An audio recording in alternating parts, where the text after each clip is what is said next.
région Centre-Val de Loire, on dit que les jardins ont des secrets. Les secrets de l'histoire de France, les secrets de la douceur de vivre, des secrets qu'on se dit à l'oreille, les secrets des vieilles pierres, les secrets de la nature, les secrets de la culture.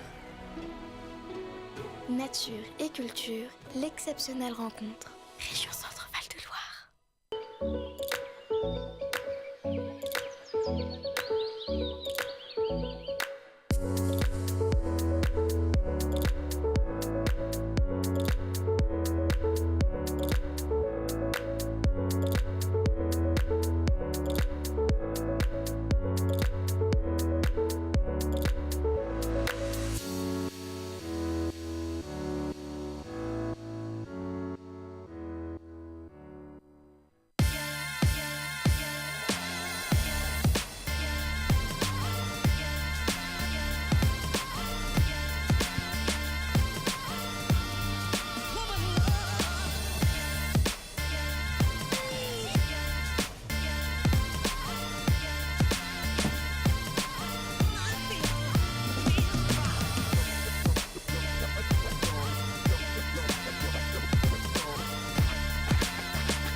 Salut à tous, bienvenue pour ce live, ce deuxième débat. On est en direct, on est à Orléans pour les Orléans Masters.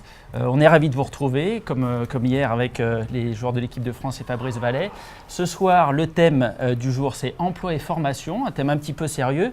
Mais avant de parler de tout ça, on reçoit des invités avec une petite parenthèse un petit peu plus légère. Vous les avez reconnus, en tout cas Olivier, l'équipe de l'Esprit Bad qui est avec nous ce soir pour nous parler un petit peu de cette petite émission, cette série que vous retrouvez sur le site de la Fédération qui présente un petit peu tous les aspects du badminton. Alors on va voir avec vous un petit peu la genèse. Antoine, la genèse de cette émission. Pourquoi l'Esprit Bad ? Bonsoir. Oui, la genèse, elle vient d'une idée qui est pas tout à fait récente, qui est germée dans l'esprit de la Fédération, qui est d'appeler ça l'Esprit Bad, l'ensemble des valeurs qui représentent le badminton. Donc je dirais en vrac la mixité, l'accessibilité, badminton pour tous, la solidarité, l'éthique, voilà, je les cite pas toutes parce qu'il y en a énormément. Et on a estimé que ces valeurs, elles s'exprimeraient mieux à l'image si on allait à la rencontre de ces valeurs sur le terrain, au contact des gens qui font le badminton tous les jours et qui nous expriment dans un petit clip de 1 à 2 minutes comment ils vivent eux cet esprit-là, donc l'esprit mixité, l'esprit jeunesse, etc. Alors, on a un format qui est un petit peu original. Pourquoi ce format avec une caméra en extérieur, ce petit objet-là, la petite, voilà, qu'on voit. Pourquoi ce format ? L'idée, c'est déjà de coller au canon des réseaux sociaux, puisque notre objectif est de partager un maximum via Facebook ces vidéos, donc il faut faire des formats courts. Et ensuite, on voulait faire appel à une vision extérieure de la part d'un néophyte qui découvre, on va dire inside avec sa propre caméra, ses acteurs du quotidien, et qu'on le filme dans ses pérégrinations au sein du milieu du badminton. Alors Olivier, comment ça se passe, l'accueil des badistes ? Ça se passe très très bien, c'est un univers... Alors moi je connais assez bien l'univers du sport parce que j'interviens dans pas mal de sports différents, mais c'est vrai que là quand Antoine m'a proposé d'aller voir le badminton, alors moi comme beaucoup de gens, moi le badminton c'est dans mon jardin avec un filet quand il n'y a pas trop de vent parce que sinon ça part dans tous les sens et puis ça s'arrêtait un peu là et je me suis rendu compte qu'effectivement il y avait plein d'aspects différents, on a pu ainsi les découvrir et puis il y a toujours un accueil formidable parce qu'on a la chance d'être sur une fédération avec des gens qui se prennent pas trop la tête, qui ont envie de faire partager leur sport, leurs valeurs, leur esprit, l'esprit bad.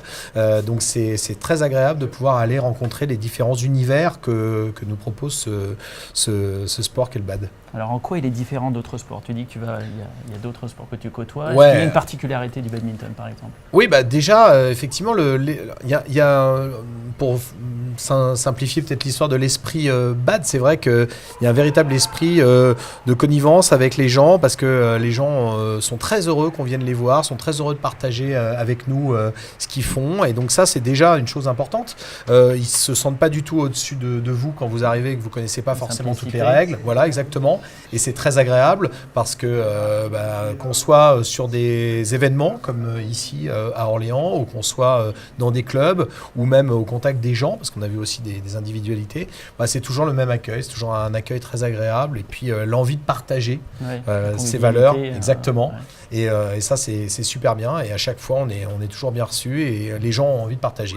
Ce week-end, on a tourné des choses avec le Parabad notamment. Nous, on était venus vous voir avec le côté solidaire aussi de ce sport et puis dans les clubs et sur les événements. Là, Franck nous a reçus sur son événement aussi ici à Orléans. On est tout de suite dans le bain, on est tout de suite bien dans l'ambiance. Donc ça, c'est très agréable. Les prochains thèmes, prochains épisodes? Alors, il y en a pas mal. Là, vous verrez, on n'en a pas encore la programmation exacte, mais aujourd'hui, on a tourné 2 clips sur évidemment les Orléans Masters pour avoir un peu toute l'ambiance inside et puis sur le terrain, tous les gens qui accompagnent cet événement. Puis on en a profité aussi pour faire un sujet sur l'éco-responsabilité puisque le tournoi a été labellisé EcoBad. Et puis, les autres, je pense qu'on ne va pas vous les révéler parce que c'est un peu la surprise.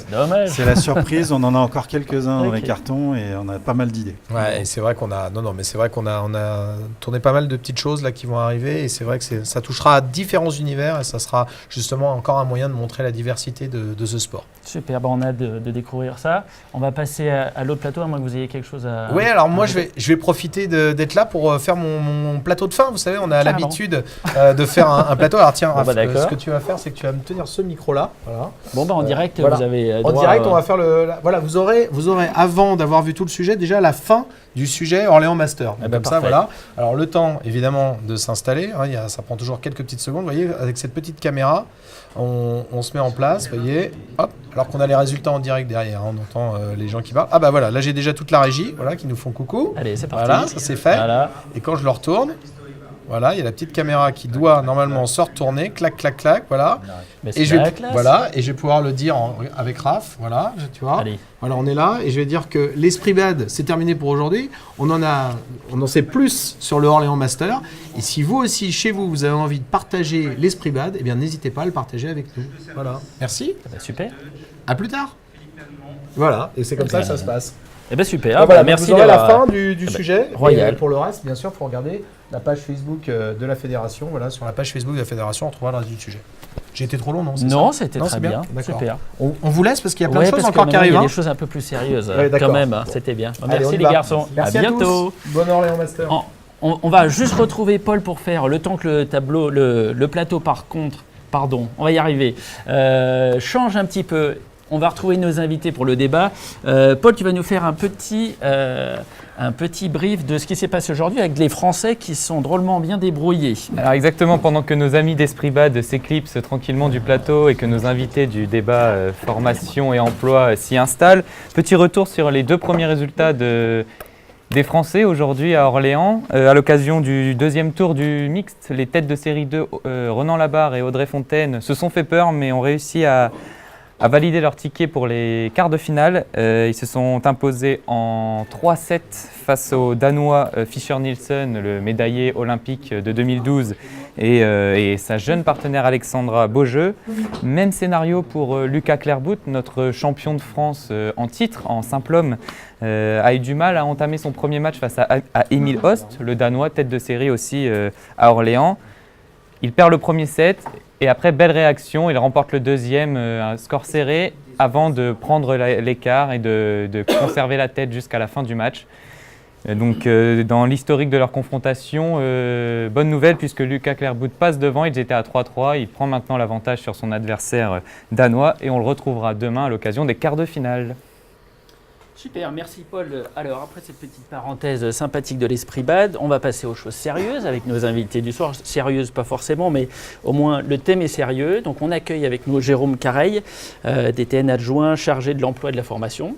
vaste Bonsoir. titre à la fédération. Donc, Philippe Maire, président du CLTO, et Christophe Montigny, président du club de Gien. Alors, merci de nous avoir retrouvés ce soir pour ce vaste thème. L'emploi et la formation, c'est quand même un enjeu primordial pour le badminton, parce qu'on parle là de développement et de l'avenir du badminton, surtout qu'on a des chiffres qui commencent un petit peu à être moins bons en termes de licenciés que les années précédentes. Donc il va falloir former, il va falloir se développer. Donc emploi-formation, c'est au cœur de tout ça. On va commencer d'abord par un petit point sur ce plan Emploi Club 2018 qui est proposé par la fédération. Avec Paul, si tu peux nous expliquer ce que c'est que ce plan Emploi-formation. Alors oui, pour rappel, c'est un dispositif mis en place par la fédération qui vise à favoriser la création de l'emploi dans les clubs. Alors avec 3 priorités principales, le gain de médaille, la fidélisation des clients et un certain engagement dans les sujets sociétaux. On parle de sport santé, de parade badminton et autres. Alors qui sont les bénéficiaires? Tout club peut postuler. Concernant les postes, il faut être titulaire d'un diplôme d'État ou être en formation de ce dernier. Alors, cette aide à l'emploi, elle se traduit financièrement par une aide de 15 000 € étalée sur 3 ans par club. Donc l'objectif étant de créer un poste de CDI et de le maintenir après l'arrêt de l'aide en question. Pour chiffrer un peu cette aide, 19 clubs seront retenus par la fédération en mai et il ne reste plus que 2 jours puisque c'est le 31 mars que les candidatures s'arrêtent. Voilà. Donc il reste 2 jours pour candidater. C'est ça. Alors est-ce que vous avez déjà beaucoup de... Il y a des demandes, j'imagine, forcément. Oui, on a des demandes. Ouais. On a des demandes, on va instruire tout ça et bien évidemment, comme assez souvent, tout se bouscule dans les derniers jours. Donc Vincent Legras, qui est le collègue en charge du suivi de ce dispositif, est en contact avec pas mal de clubs actuellement. On était en réunion pendant 2 jours sur le site des Early Masters et on en a déjà parlé. Comment vous retenez les candidatures? Parce que alors on a un dossier de candidature qui est assez proche des années précédentes puisque ça existe depuis 2014. D'accord. Et donc ensuite on a mis un certain nombre de priorités qui ont été rappelées juste avant.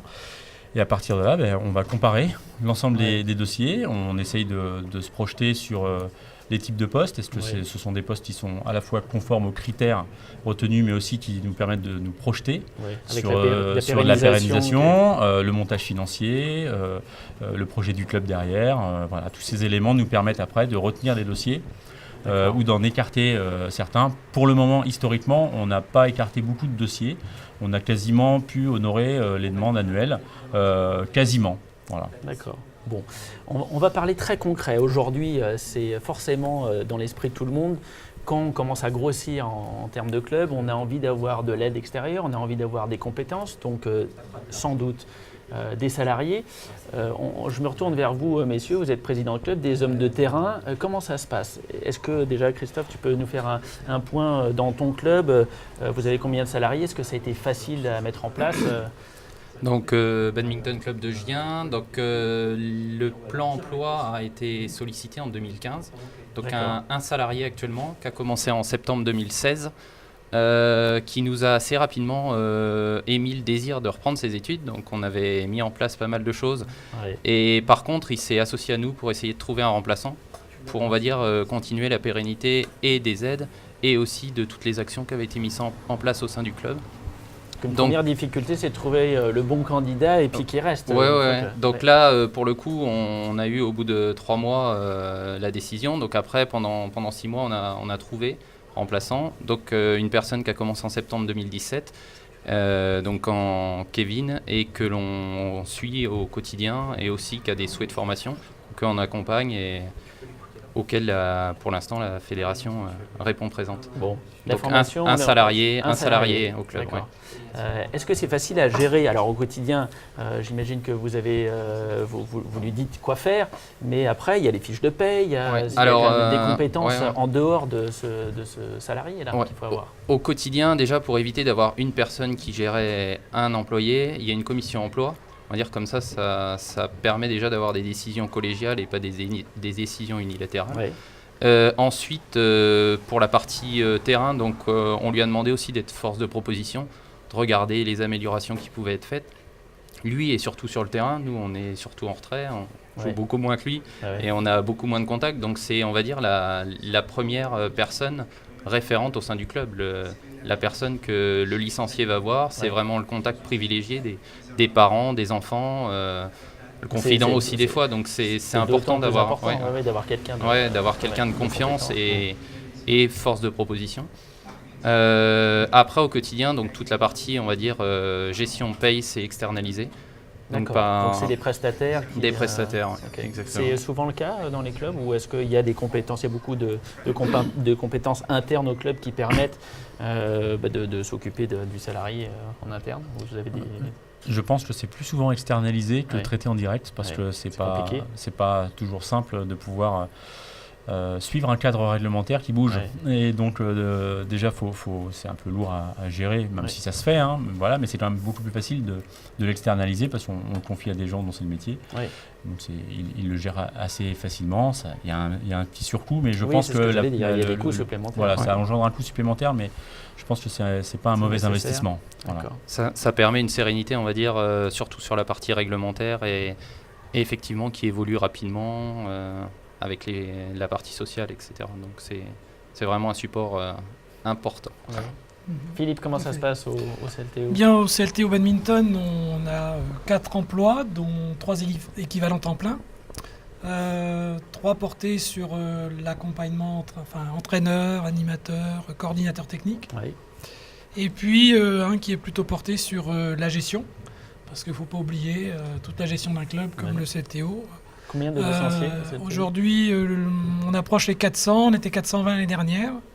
Donc le nombre de licenciés, oui, mais le nombre de créneaux, les jeunes à accompagner, les seniors, les loisirs, les compétiteurs, faire cohabiter tous ces publics qui sont qui ont des envies différentes et qui ont envie d'un service. Il faut de plus en plus aller vers le service.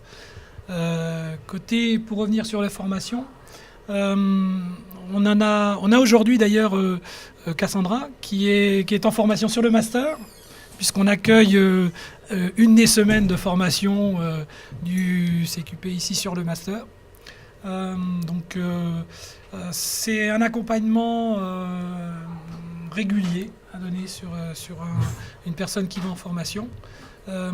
Et comme on a un coordinateur technique, Weni, on a un tuteur aujourd'hui qui va l'accompagner. Il y a des échanges avant et après un retour de formation. Voilà. Donc il y a un accompagnement quand même qui se fait sur l'ensemble de... Tout à fait. Quelles sont vos difficultés, vous, en tant que dirigeant, une fois que vous avez, alors pas le choix quand c'est une grosse structure comme le CLTO, un plus petit club comme Gien, vous avez posé le desiderata d'avoir quelqu'un, une ou plusieurs personnes qui vous accompagnent. Quelles sont les difficultés premières auxquelles vous avez été confrontés?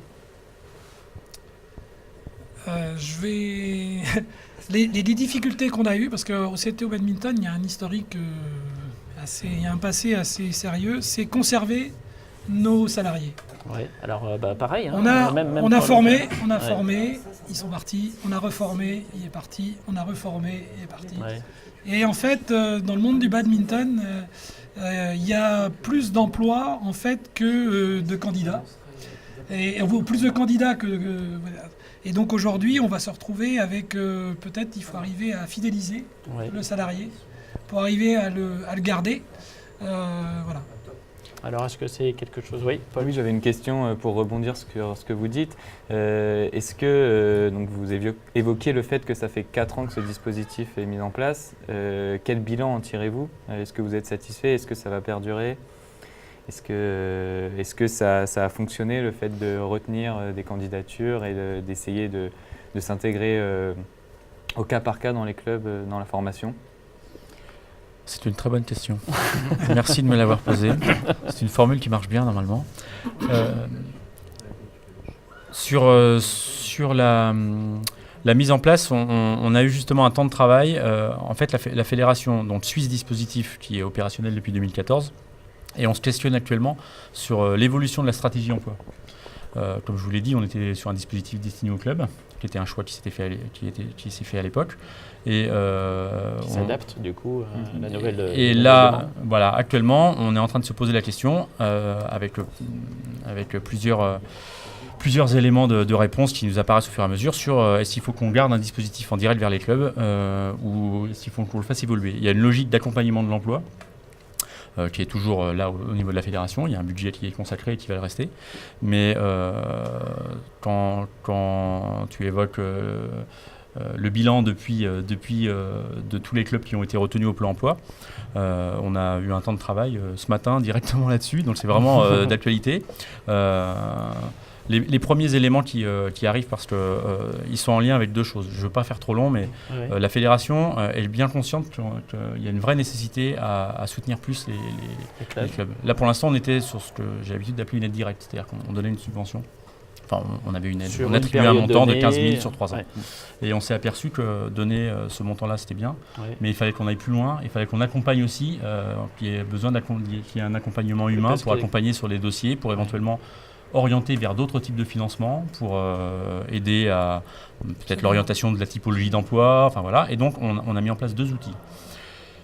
Un observatoire de l'emploi et de la formation, qui a commencé en janvier. Donc il y a des études qu'on a commencé là, et c'est justement pour ça, à partir de ces études-là, l'une d'entre elles, c'est le bilan du PEC. Voilà. Donc on est clairement là-dessus, on est en train de travailler les données. Un suivi des stagiaires qui sont rentrés en formation professionnelle, donc tous ceux qui ont fait un CQP, un DE, un DES, on fait une grosse base de données pour savoir s'ils deviennent. Et donc, on va pouvoir voir si ça change, voilà, combien il y en a qui changent de structure, et est-ce que c'est une vraie tendance. Voilà. On a 2 exemples. Mais il n'y en a pas que 2. Il y en a pas que 2. Nous, c'était pour la reprise d'une autre orientation professionnelle. Donc, c'était. Ah ouais, donc quelque chose qui n'a rien à voir avec le badminton. Il a été dégoûté du badminton. Non. Ce qu'ils deviennent, c'est une très bonne idée. Nous, on le fait même sur les services civiques. Et d'ailleurs, Cassandra, qui est en formation, on l'a recrutée via les services civiques. Oui, voilà, donc retrouver avoir un suivi depuis très longtemps, ça permet déjà de bien se connaître. Et le climat de confiance qui s'établit entre le salarié, l'employé. Et puis il y a une expertise qui se fait aussi sur la longueur. À long terme, c'est important. Donc le troisième travail qu'on a lancé en ce moment, c'est essayer d'identifier ce qu'est l'emploi en France. Dans le BAD, bien sûr. Oui, j'allais dire le sujet. Voilà. Donc on a commencé par une enquête auprès des ligues et des comités. C'est en cours, on est en train de traiter les données. L'année prochaine, on va basculer pour terminer les comités. Et puis ensuite, on ira jusqu'au club.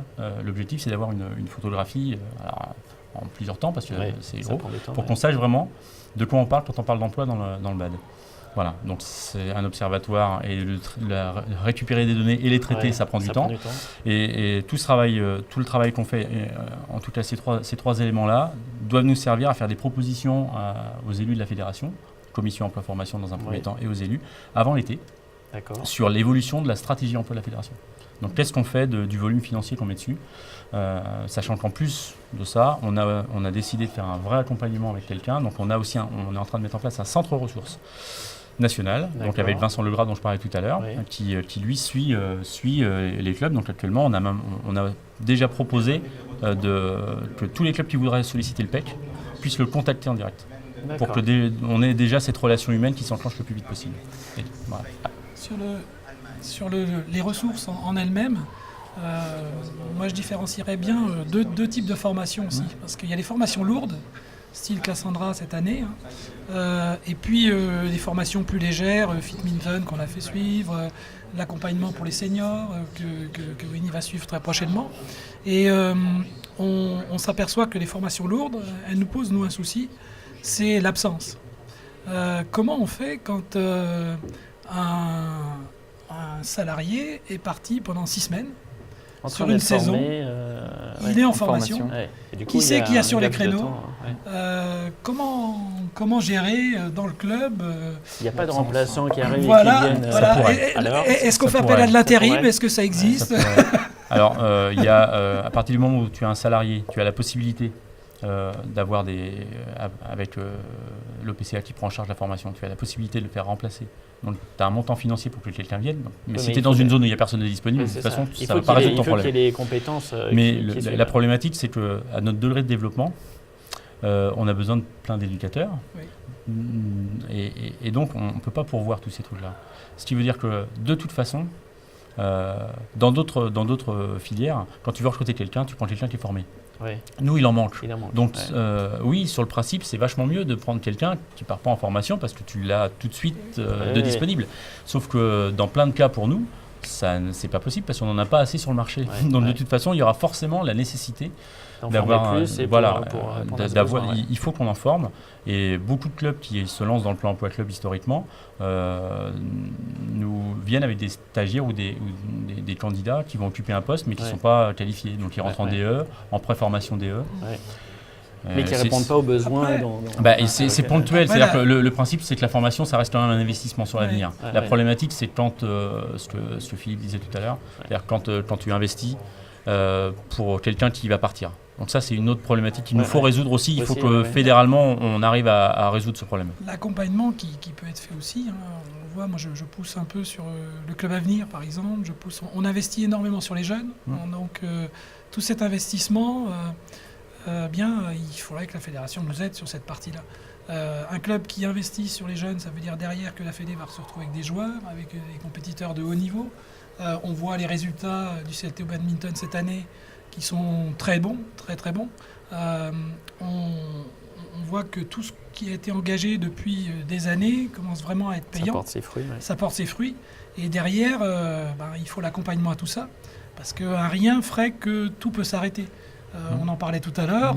On pourrait très bien dire, chez nous cette année, toutes les équipes vont en phase finale. Et on va peut-être en priver de phase finale parce que les budgets ne sont pas là. Donc on va peut-être frustrer des compétiteurs qui ont le niveau, qui peuvent vraiment aller jouer plus haut. Et on va leur dire, non, le club ne peut pas vous suivre et on n'ira pas jouer plus haut. Ça, c'est une question de budget aussi. Alors la question de budget, elle arrive à tous les étages. Hein. Oui. C'est un peu le problème. C'est qu'on a la chance d'être une fédération qui peut faire plein de choses, parce qu'on a une accessibilité à la pratique, l'Esprit Bad le montre bien, on a une vraie accessibilité, donc on peut faire pratiquer à plein de monde. Sauf qu'on n'a pas les installations pour l'instant pour les accueillir. Donc on pourrait avoir beaucoup plus de licenciés si on avait la capacité d'accueillir plus. Donc ça, c'est un problème. Et puis un équipement, ça ne sort pas de terre comme ça, c'est coûteux. Mais on travaille sur des modèles d'équipement qui permettent d'aller vers ça. Et puis on a aussi toute la logique derrière d'une fédération qui doit traiter ce que traitent les autres fédérations depuis des années, mais en plus tous les enjeux sociétaux, tout ce qui arrive. Et nous, on est toujours en plein développement, donc finalement, on a plus de choses à proportion à gérer que les autres, parce qu'on est arrivé après eux, donc il faut qu'on se batte plus pour récupérer des créneaux, pour tout un tas de choses. Et donc finalement, la problématique budgétaire, elle arrive à tous les étages. La fédération a elle aussi des besoins budgétaires plus importants, parce que tout devient plus exigeant. Donc en fait, à chaque étage, on a un niveau d'exigence qui s'élève. On ne peut pas dire que les aides publiques vont en s'arrangeant. Donc on est vraiment dans une penser le badminton et son modèle économique de demain. On est vraiment là-dessus. On a une grande chance, nous, sur Orléans. La ville nous accompagne énormément sur la partie gymnase. Et la région Centre Val-de-Loire nous accompagne énormément sur la partie justement emploi. C'est un sujet qu'on va évoquer. Avec les dossiers Capasso, c'est vraiment. C'est qu'est-ce qui se passe. La fédération aide avec ce plan, par exemple, mais il y a des choses qui se passent ailleurs. Alors, un club qui va demander une aide, une subvention à la fédération, où est-ce qu'il peut aller chercher d'autres fonds, vers qui se tourner, les conseils régionaux, les mairies, mais est-ce que vous avez des partenaires, des acteurs autres auxquels ils ne pourraient pas forcément penser, avec qui vous avez l'habitude de travailler? Alors, jusqu'à il n'y a pas longtemps, on n'avait pas d'acteurs avec qui on avait vraiment l'habitude de travailler, puisqu'on était sur une aide directe, donc c'était sur dossier, on traitait les demandes et on n'avait pas trop de moyens d'aller plus loin. On a décidé d'aller plus loin que ça. Et donc, effectivement, l'enjeu, c'est qu'on soit capable, nous, de récupérer des données sur tout ce qui se passe dans les régions. Ce qui est compliqué sur l'emploi, c'est que ça dépend de plusieurs facteurs. La première chose, c'est que le type d'emploi, il y a des aides qui sont accessibles dans des régions et pas dans d'autres. Donc on parlait de Capasso, qui est très conséquent en région centre, ça n'existe pas dans toutes les régions. Parfois il peut y avoir des conseils départementaux qui ont aussi des aides, mais c'est pas partout. Donc voilà, ensuite tu as le profil qui compte. C'est-à-dire que tu vas avoir quelqu'un qui est très bien, que tu as envie de recruter, mais il a 1 an de trop, il habite dans la mauvaise rue, Ouais, Et donc, ça il y a des aides correspond pas, que qui tu tombent. peux plus miser dessus. D'accord. Soit ça ouvre à des aides, soit ça n'ouvre plus. Donc, L'administratif français n'aide obligé. pas forcément Voilà. non plus. Alors, ça veut dire que nous, on veut essayer de produire des outils qui vont permettre d'avoir un certain nombre d'informations et de pouvoir se dépatouiller un petit peu. Mais de toute façon, de mon point de vue, c'est pour ça que j'ai beaucoup axé l'action là-dessus. On a besoin d'un accompagnement humain. Parce qu'à un moment donné, des outils, des tableaux, des machins, oui, mais il faut avoir des interlocuteurs, que ce soit à la fédération, mais aussi des interlocuteurs locaux. Ouais. Voilà. Alors, à Gien, comment ça se passe? Est-ce que Alors- vous avez eu l'impression d'être accompagné non seulement pour ce plan-là, mais en dehors de ça? Ouais, on a eu un bon accompagnement. Donc la démarche de l'emploi avait été initiée en 2014 par l'ancien comité directeur. Donc ça a été une continuité. Il y avait en fait toutes les aides, on va dire, disponibles, mais il n'y avait pas le candidat. Gien, ouais, dommage. Vous n'étiez pas les seuls. Hein. Ouais. Tous les ans au plan C'est- emploi club, il y en a qui recrutent pas. C'est délicat parce qu'on avait le plan, donc on risquait de le perdre. Donc il était prorogé d'une année et pendant cette année, du coup, on a trouvé le candidat qui nous a sauvé le plan emploi club, Ouais. donc qu'on a pu mettre en place. En complément, on a le CNDS aussi, donc un gros effort du département. Ça va changer peut-être un petit peu. Les aides externes, c'est compliqué aussi. Hein. Après, oui, bon là, pour le moment, c'est aussi c'est une grosse aide au niveau emploi, le Capasso aussi, et puis la ville de Gien qui nous aide aussi beaucoup au niveau et mise à disposition des gymnases avec des équipements de qualité, et puis aussi une aide financière au niveau de l'emploi et de l'accompagnement des équipes. Donc on va dire que c'est la combinaison de plein d'aides différentes. De partout qui permettent de...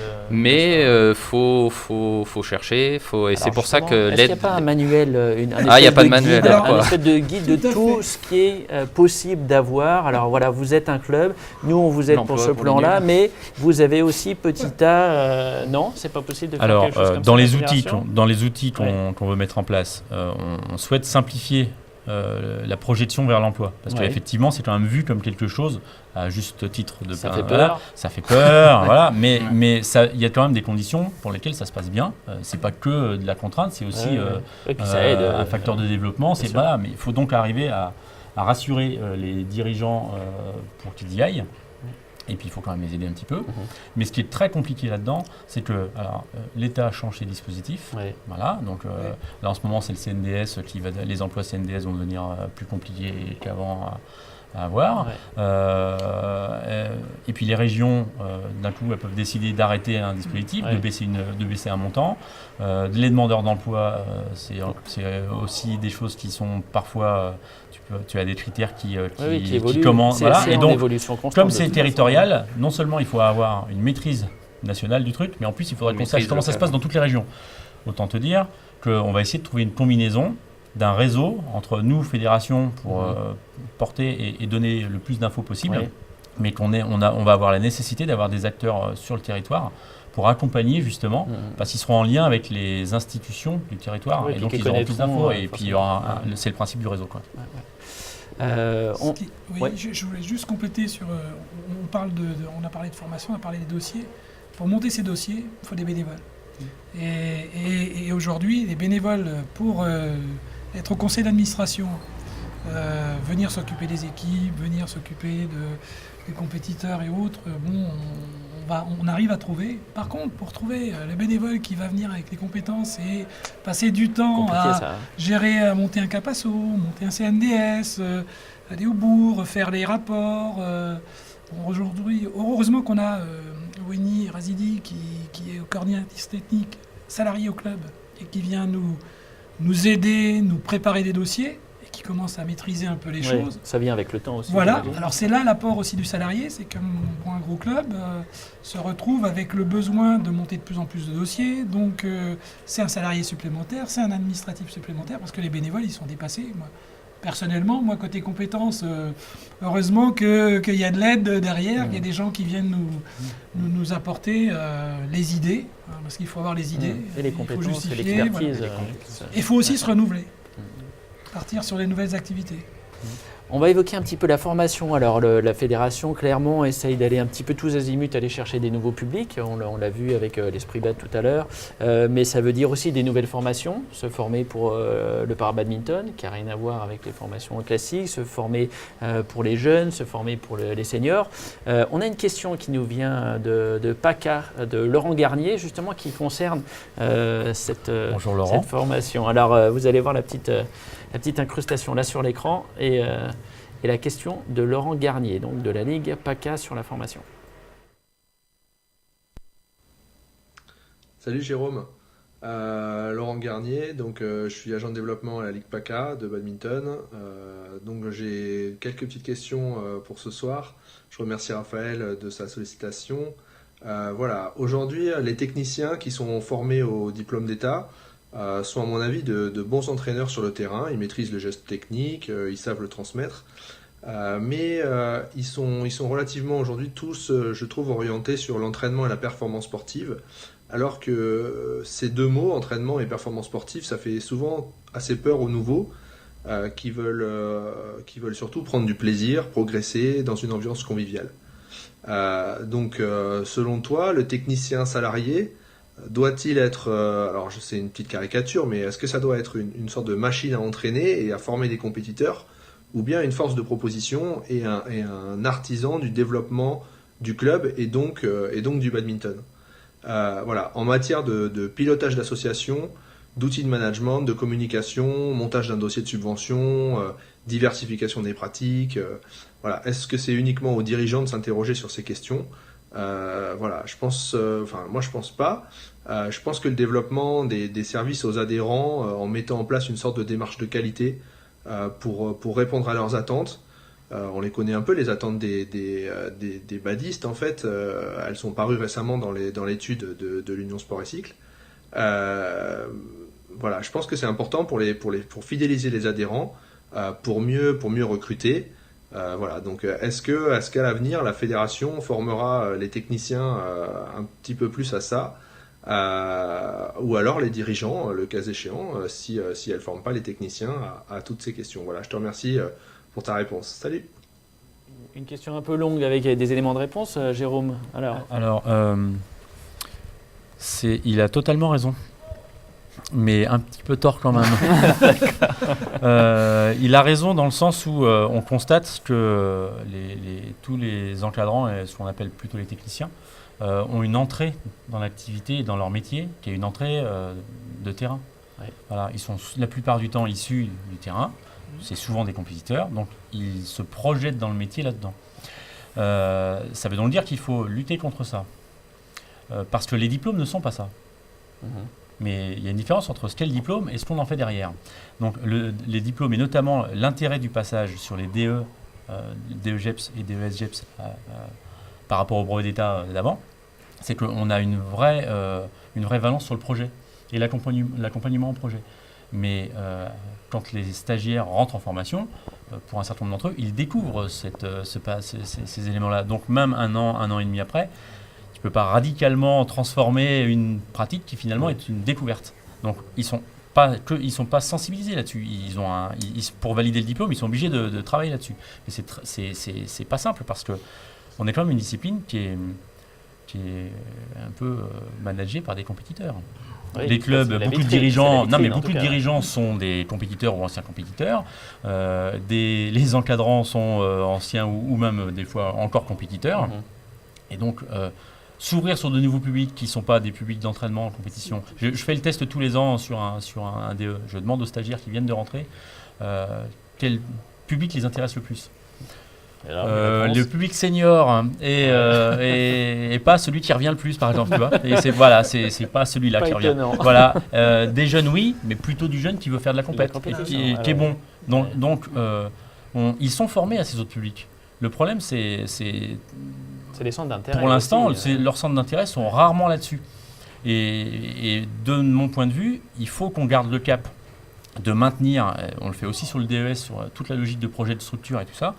Nous, moi je porte depuis des années le fait que ce qui marchera bien dans une structure associative, c'est une complémentarité entre les salariés et les dirigeants. Le salarié, il arrive encore trop souvent dans des clubs, par exemple, en remplacement, c'est-à-dire les dirigeants ils se disent je vais pouvoir me défausser, ça j'aurais pu le faire. Et c'est pas forcément mieux.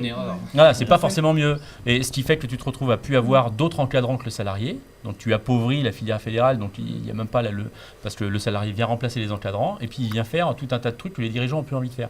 Et de mon point de vue, à court terme comme ça soulage, mais c'est pas très performant. Si on veut être performant, il faut qu'à tous les étages, on ait une vraie complémentarité entre les salariés. Avec chacun son expertise. Voilà, chacun amène son expertise, en n'oubliant pas quand même une chose, c'est que le décideur in fine, c'est les élus. D'accord, c'est vous. Mais non, mais il y a trop de salariés qui oublient. Le public encadrant bénévole est super important et le risque avec un salarié, c'est que les gens se disent c'est bon, le salarié va faire et du coup on appauvrit effectivement l'encadrement bénévole parce que le salarié a la compétence, il est payé donc il le fera à notre place et du coup je vais essayer de bénéficier on va dire de ses connaissances. Alors qu'en se formant aux côtés du salarié formé, lui a la compétence et la transmet, et ça on peine réellement dessus. C'est un sujet délicat. Il y a en plus le côté éternel dans tout le monde associatif, d'avoir le salarié qui est payé et le bénévole qui lui dit puisque tu es payé, c'est à toi de faire ça. Cette espèce d'ambivalente un petit peu dans le... Mais après, il faut savoir ce qu'on attend aussi du salarié, quoi. Par exemple, conduire des enfants sur une compétition, je pense que c'est pas très prolifique pour le salarié. Par contre, l'encadrer pendant 6 heures autour du terrain, là, c'est important. Donc si le salarié se fait emmener, et qu'il va passer 7 heures au bord du terrain, c'est important que s'il fait par exemple la conduite plus après l'encadrement, l'encadrement va en pâtir et au final on aura usé le salarié pour des choses qui peuvent être faites par définir les priorités aussi dans le... C'est vraiment la prise de conscience de tous, quoi. C'est-à-dire que le compétiteur, au lieu de se faire emmener, il va peut-être conduire et puis se dire le temps que je conduis, le coach il se repose et quand je jouerai, le coach il sera en forme et moi je... On rentre sur un nouveau domaine aussi, c'est garder les bénévoles, fidéliser les bénévoles. C'est un autre débat, ça. Et c'est un autre sujet qu'il faudra traiter un autre soir. Mais c'est le même principe. On est quand même sur le même principe, c'est-à-dire qu'est-ce qu'on demande et comment on crée un travail collectif. On est essentiellement là-dedans. On est sur de la relation humaine et un travail collectif. Donc ça se crée, ça s'entretient, la relation humaine. Mais on a de plus en plus aussi une société de consommation où les gens ne veulent plus forcément s'engager ou, on va dire, laisser un petit peu de temps à l'associatif. On a aujourd'hui des parents qui sont venus nous dire mais venez chercher les enfants à la maison et vous le ramenez après l'entraînement. Donc il faudrait monter un nouveau service qui serait... le chauffeur, le véhicule qui vient chercher les enfants et qui les redépose. C'est l'esprit de consommation, presque. Aujourd'hui, même rentrer dans le gymnase, chercher les enfants, on fait signer une décharge. Parce qu'ils veulent, ils ont envie de repartir tout de suite. Ils ne s'intéressent pas toujours spécialement d'ailleurs à ce que font leurs enfants. Et tout ça, il faut le gérer, il faut l'accompagner, il faut amener le parent à rentrer dans le gymnase. Une fois qu'il est rentré, il comprend mieux. Ça va gagner. C'est bon, on a gagné.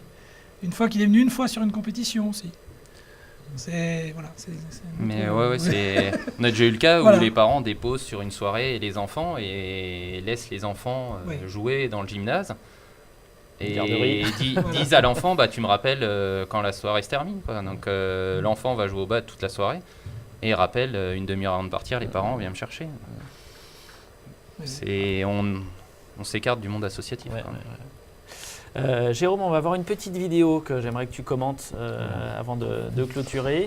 C'est quelque chose que tu connais bien. Voilà. C'est toi qui l'as publié, donc forcément j'aimerais que tu la commentes et que tu nous expliques ce que c'est. Ouais, alors en fait, on a créé un espace, on a créé un groupe sur Facebook dans une logique de pouvoir partager de l'info sur la formation, mais aussi un peu, je ne vais pas dire les coulisses, mais c'est un peu ça. Donc là, j'ai passé une journée avec les stagiaires de la préformation au DEGEPS, qui se passe sur Bourges, donc là, on est dans le vélodrome voilà. Et on est sur la dernière journée de la semaine et on est sur un travail, ils travaillent les habiletés de l'entraîneur et donc la distribution. Et là, bon, fin de semaine, donc il fallait faire un truc plutôt tranquille. Donc ce qu'on a fait, c'est je les avais mis en situation de... Ils faisaient un relais en fait, et donc ils avaient des cibles avec des postes de distribution. C'est pas le truc le plus adapté en termes de travail, mais là c'était un relais. Donc chaque terrain devait toucher un certain nombre de cibles, et c'était le premier terrain qui arrivait. Vous voyez, voilà, tu vois, ça met un petit peu de...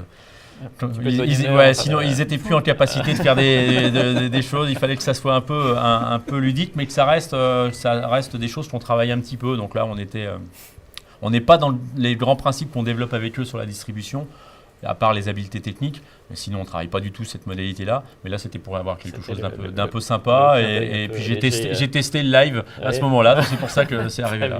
Voilà.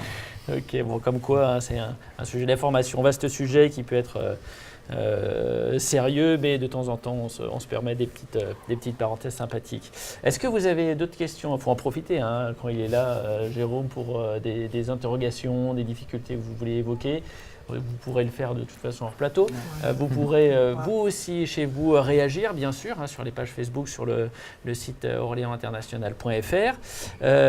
Merci à vous de nous avoir rejoints. En tout cas, c'était passionnant. Merci de l'invitation. J'espère qu'on a avancé, j'espère qu'on a répondu à vos questions, en tout cas à certaines d'entre elles. On se retrouve pour notre part demain à 19h avec Florent Chaillet, le président de la fédération. Pareil, ça va être un petit peu tous azimuts. N'hésitez pas, si vous avez des questions, à les envoyer via les pages Facebook ou par mail ou tout ça sur le site orléansinternational.fr. On se fera vos porte-paroles avec grand plaisir.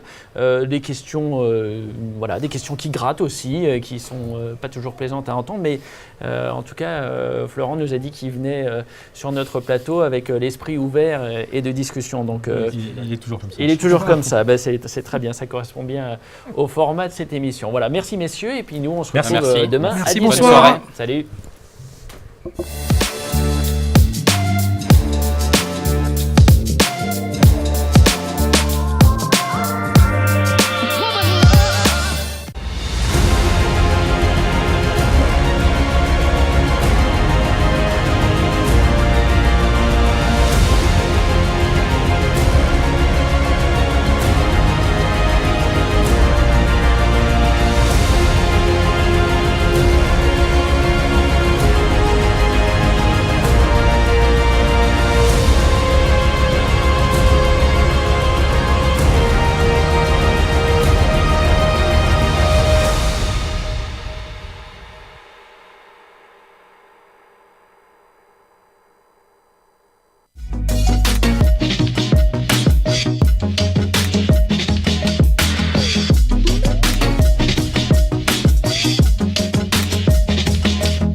En région Centre-Val de Loire, on dit que les jardins ont des secrets.